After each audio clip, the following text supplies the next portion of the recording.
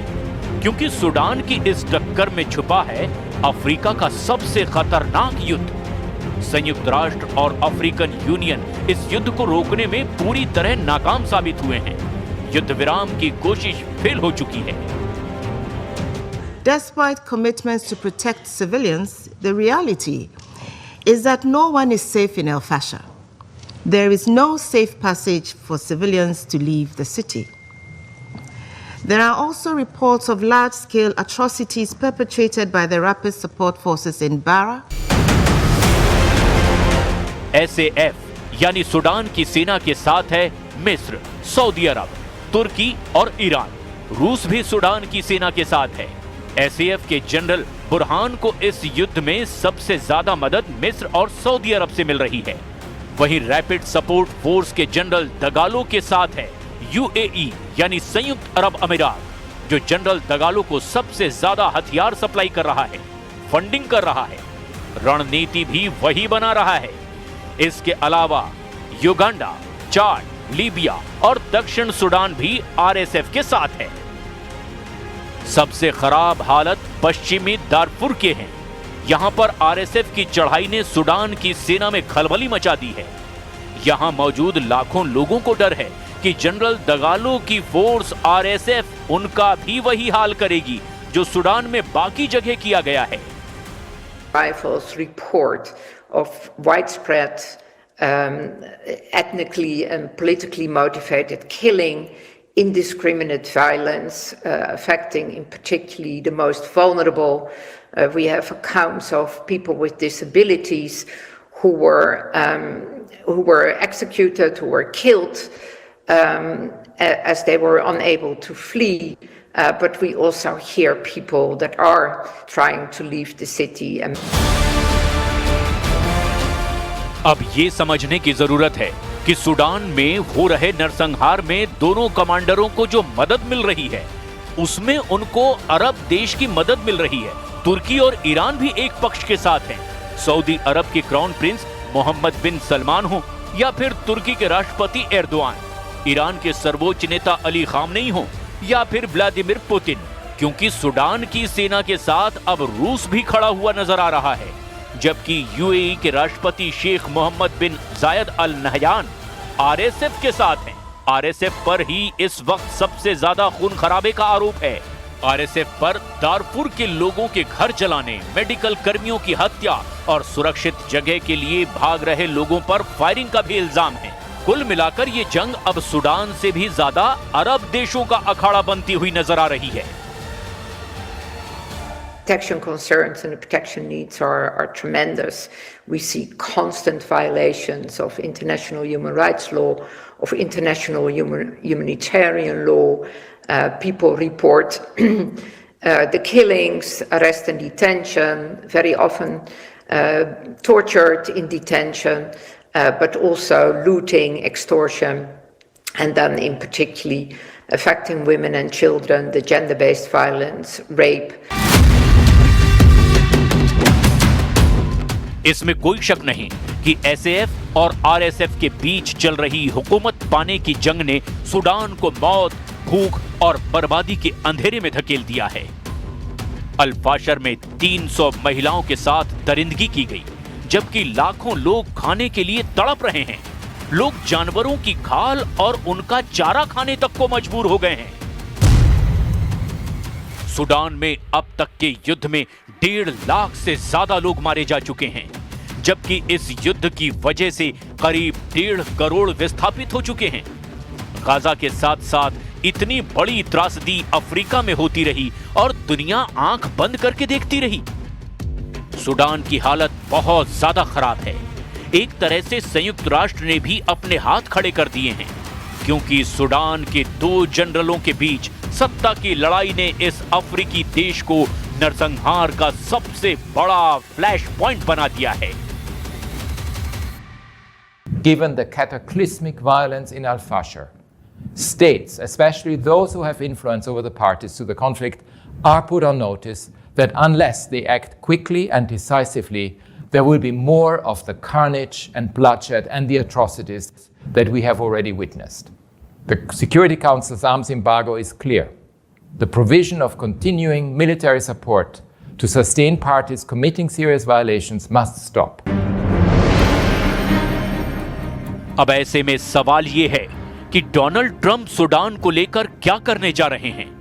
क्यों वो इस जंग को वैसे ही देखते रहेंगे जैसे उन्होंने यूक्रेन और गाजा की बमबारी को देखा है?